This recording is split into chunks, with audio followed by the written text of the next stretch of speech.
Hello प्यारे बच्चों, कैसी चल रही है आप लोगों की पढ़ाई? बढ़िया?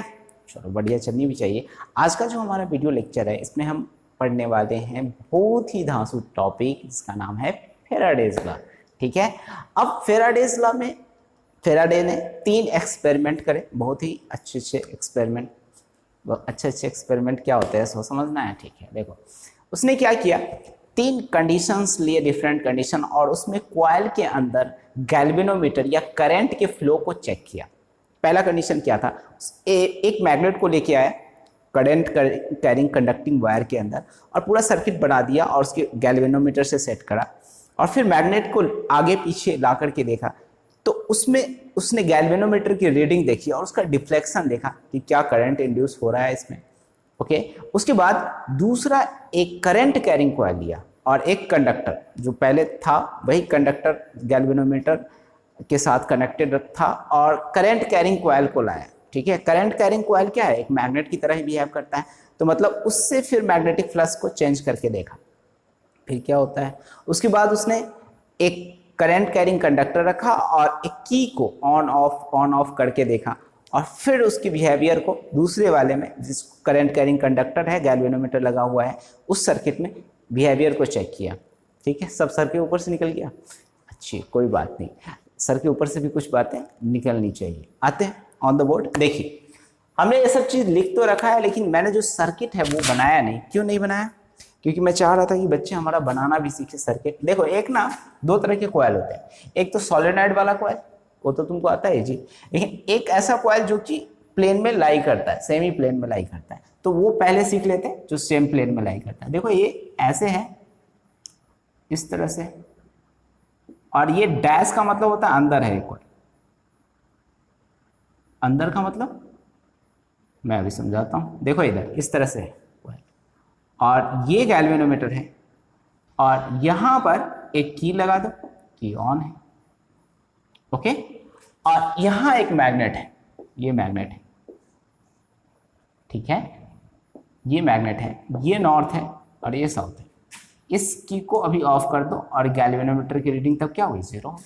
अब देखो होता क्या है, जब हम की ऑन करते हैं और ये जो डैश लाइन है इसका मतलब है अंदर की तरफ, ये भी इसको डैश लाइन बना लो। डैश लाइन का मतलब अंदर की तरफ। एक कॉइल से मैं समझा देता हूँ। ये देखो ये जो कॉइल है ऐसे रखा हुआ है, क्या समझ पा रहे हैं? मतलब इस कॉइल को हमने ऐसे रखा हुआ है। ओके। तो ये चीज हिस्सा जो अंदर की तरफ है वो डैश से दिखा रहे हैं। अब यहां पर मैग्नेट हम लेके आए, कोई बार मैग्नेट, ये मैग्नेट है, इसका नॉर्थ पोल यहां लेके आए। तो अब जब मैग्नेट को का नॉर्थ पोल हम इधर लेके आएंगे यहां पर, ठीक है, तो इससे मैग्नेटिक फील्ड लाइंस पास करेगा। ठीक है। मैग्नेटिक फील्ड लाइंस पास किया। अब हुआ क्या कि जब हम की को ऑन कर दिए तो इस गैल्वेनोमीटर में डिफ्लेक्शन आया। मैग्नेट को लाए कॉइल के पास, और इसमें चूंकि मैग्नेटिक फ्लक्स पास किया, magnetic flux field lines pass करेगा तो फ्लक्स तो होगा ही, मैग्नेटिक फ्लक्स, तो फील्ड लाइंस पास किया। इसकी वजह से इसके अंदर क्या हुआ? करंट इंड्यूस हुआ, और करंट इंड्यूस हुआ तो गैल्वेनोमीटर अपना डिफ्लेक्शन शो किया। क्या बातें समझ में आ रही? तो ये जो गैल्वेनोमीटर डिफ्लेक्शन शो किया है, इससे ये पता चलता है कि कुछ करंट इंड्यूस हुआ है। ठीक है। अब इसका पोलैरिटी चेक करो कि कैसे होगा। जैसे ये नॉर्थ पोल है तो ये सामने ये है, इसके पास लाओगे। एक्चुअली में क्या है कि गैल्वेनोमीटर का जो डिफ्लेक्शन है इससे पता चला ये सामने वाला भी नॉर्थ ही बनेगा। तुमको बताया मैंने, ये सामने वाला क्या होगा? नॉर्थ ही बनेगा। ओके। मतलब एंटी क्लॉकवाइज करंट फ्लो होगा, ये ऐसे एंटी क्लॉकवाइज। ठीक है। तो एंटी क्लॉकवाइज का ये ऐसे बनाओगे इस तरह से। क्या हमें बात समझ में आ रही है? तो ये इस तरह से जाएगा, ये करंट इस तरह से ऐसे फ्लो होगा, और ये यहाँ, तो मतलब गैल्वेनोमीटर का जो रीडिंग है इस तरह से डिफ्लेक्शन शो कर रहा है।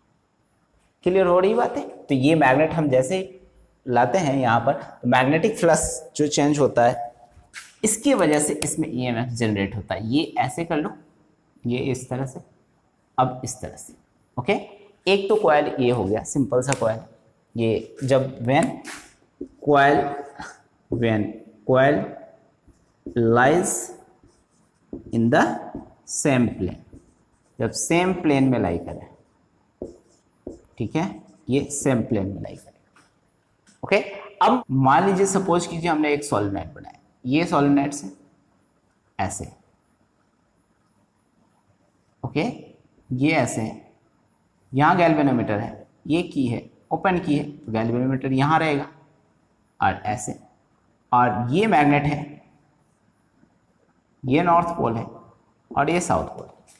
ओके, अब ये जो है ना, ये वाला जो है ये ऐसे जाएगा, ऊपर से आएगा, तो हम ऐसे गया, ऊपर से आया, तो मैं इसको ये जो चीज़ें हैं वो अंदर है।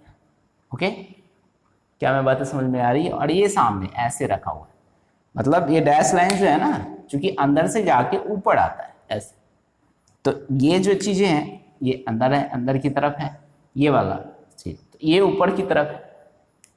इसके अंदर टेंडेंसी क्या होगी, मतलब ये इस तरह से कॉइल ओपन है, अब इसके अंदर फिर अपोज करने की टेंडेंसी होगी, तो ये जो करंट फ्लो होगा, ठीक है, ये अंदर है, ये अंदर है और ये ऊपर है, तो इसमें करंट का जो डायरेक्शन होगा अंदर वाले में, वो क्या होगा, एंटी क्लॉकवाइज।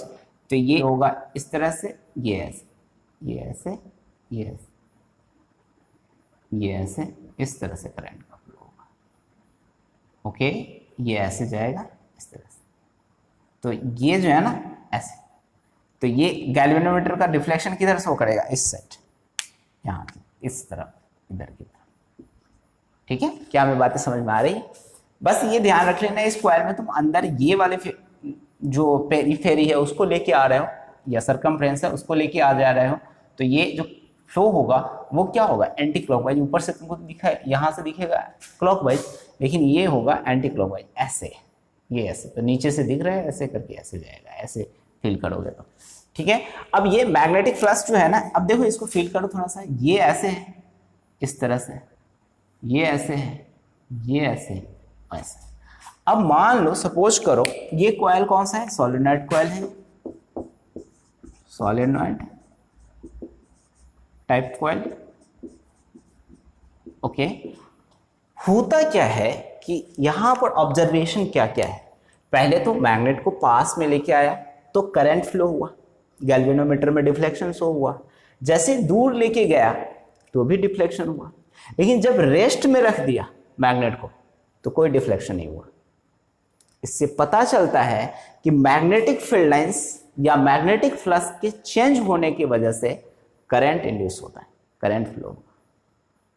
समझ में आ रही बात है? गैल्वेनोमीटर में जो डिफ्लेक्शन होता है, ये बात ये शो करता है, ये प्रमाणित करता है कि मैग्नेटिक फ्लक्स के चेंज होने के कारण, मैग्नेटिक फ्लक्स जब वेरी करेगा, चेंज होगा, तो ऑफकोर्स करंट इंड्यूस होगा। ठीक है, तो इसी चीज को फर्स्ट एक्सपेरिमेंट को मैंने लिख रखा है यहाँ पर। देखो एक्सपेरिमेंट फर्स्ट क्या कहता है, when magnet is brought near to the current carrying coil then EMF is induced, it is in rest then no current will flow in the circuit। अगर रेस्ट में रहेगा तो करंट फ्लो नहीं होगा। when magnet is drawn backward then again galvanometer shows deflection in the opposite direction। अब जैसे इसको दूर लेके आएंगे ना, तो ये डायरेक्शन इधर की तरफ जो हो रहा है, इस डायरेक्शन में, राइट डायरेक्शन में डिफ्लेक्शन शो करने लगेगा। क्या हमें बातें समझ में आ रही है? तो opposite direction. This experiment shows that the relative motion between the magnet and the coil is responsible for induction of electric current in the coil.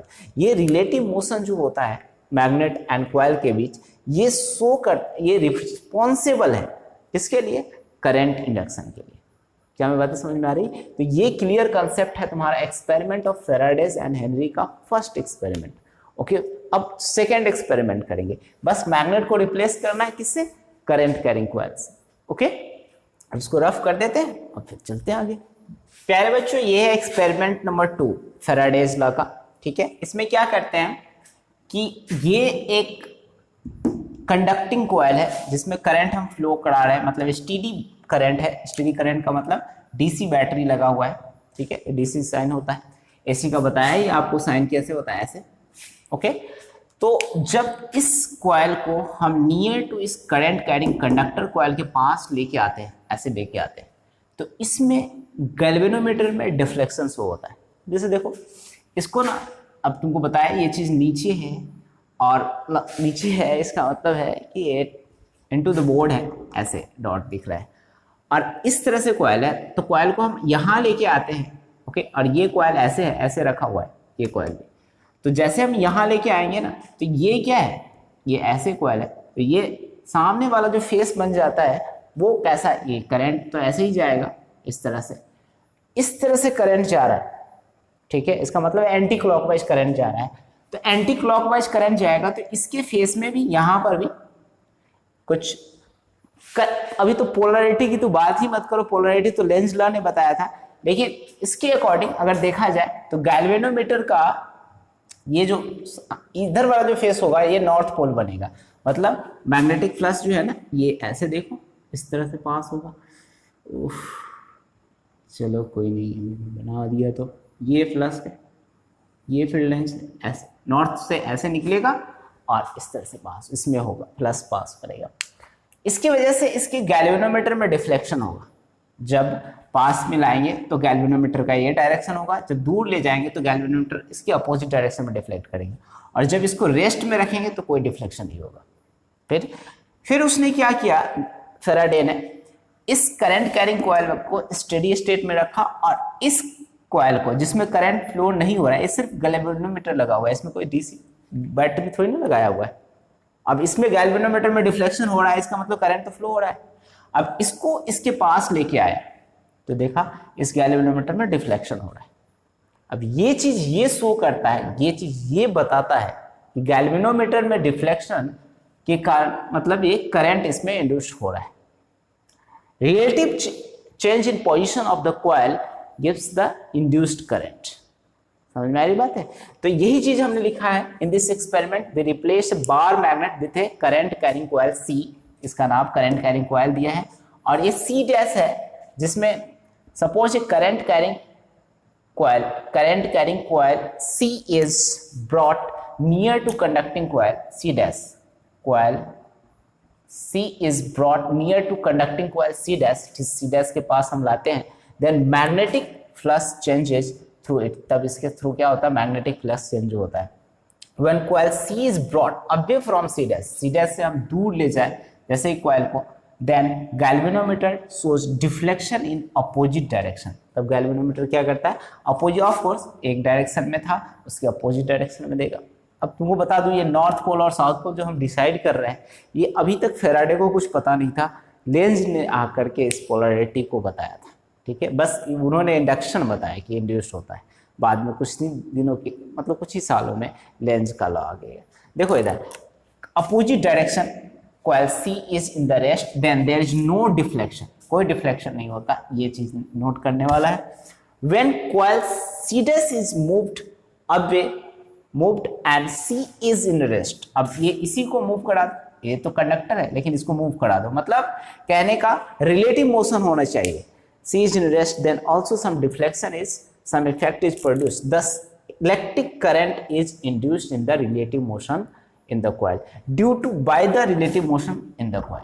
मतलब relative motion coils में अगर ले, thus electric current is induced due to relative motion, यहाँ पर due to लिख लीजिए, due to relative motion in the coils. Okay, coils में relative motion के होने के कारण क्या होता है, induced current प्रोड्यूस होता है, करंट इंड्यूस होता है। अब तीसरा एक्सपेरिमेंट उन्होंने क्या किया समझ लेते हैं, या फिर एक काम करता हूं मैं कर ही देता हूं, ओके, इसको रफ करते हैं। एक्सपेरिमेंट नंबर 3 है, 2K डायग्राम को लिया। पहले बच्चों एक्सपेरिमेंट नंबर 3 है, इसमें हम क्या करेंगे, कॉइल तो वही है, बस इस की का इस्तेमाल करेंगे, की को स्विच ऑन करेंगे ऑफ करेंगे, और फिर यहाँ पर फ्लक्स देखेंगे करंट में वेरिएशन, ठीक है। अब यहाँ भी करंट के ऑन ऑफ करने से, स्विच ऑन ऑफ करने से करंट एक बार जाएगा फिर आएगा, तो इससे फ्लक्स चेंज होगा, ठीक है। देखो when tapping key K is pressed then deflection in the coil C dash is observed, when key K is pressed continuously no deflection is observed, when key K is open momentarily deflection is observed in the opposite direction. जैसे ही momentary की को हम क्या कर देते हैं, open कर देते हैं, तो डिफ्लेक्शन अपोजिट डायरेक्शन में ऑब्जर्व होता है। बस की को स्विच ऑन ऑफ करते रहो, उससे भी फ्लक्स चेंज होता है और उससे ईएमएफ जनरेट होता है। इन तीनों एक्सपेरिमेंट के कंक्लूजन में क्या लिखा फेराडे ने, ये देखो, लॉज तो देख लेंगे, लेकिन इस रिजल्ट से क्या मिला, result from the experiment, Faraday explain the fact obtained from the different experiment and told that when there is a change in magnetic flux in the coil, then EMF and electric current is induced. EMF and electric, उसकी वजह से electric current, EMF होता है तो electric current generate होता है. The more fastly the magnetic flux is changed, that is the more the rate of change of flux, the more EMF is induced. जितना fast electric current change होगा उतना ही rate of change of flux ज्यादा होगा, तो उतना ही ज्यादा EMF भी जनरेट होगा. जितना फास्ट मैग्नेटिक फ्लक्स को चेंज करेंगे उतना ही ज्यादा EMF जनरेट होगा.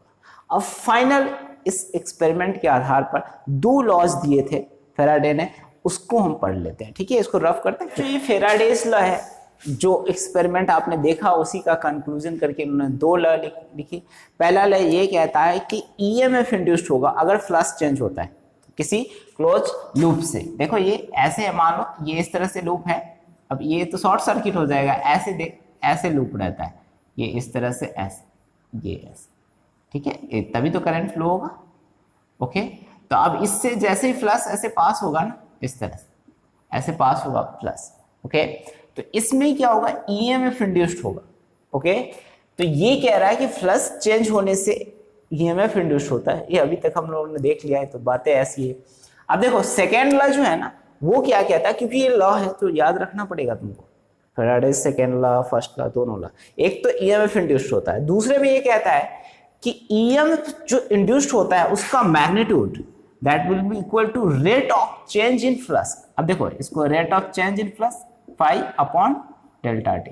ओके, ये इस तरह से, और इसी को लिमिट लगाओगे, limit delta t tends to 0, तो ये क्या हो जाएगा, delta phi upon delta t, तो d phi upon D t.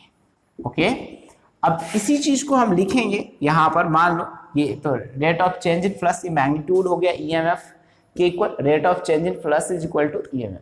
Okay, अब इस चीज को अगर मान लो तुम करंट लिखना चाहते हो तो क्या होगा, EMF अपॉन R, तो ये कितना हो जाएगा, D phi upon D T into are.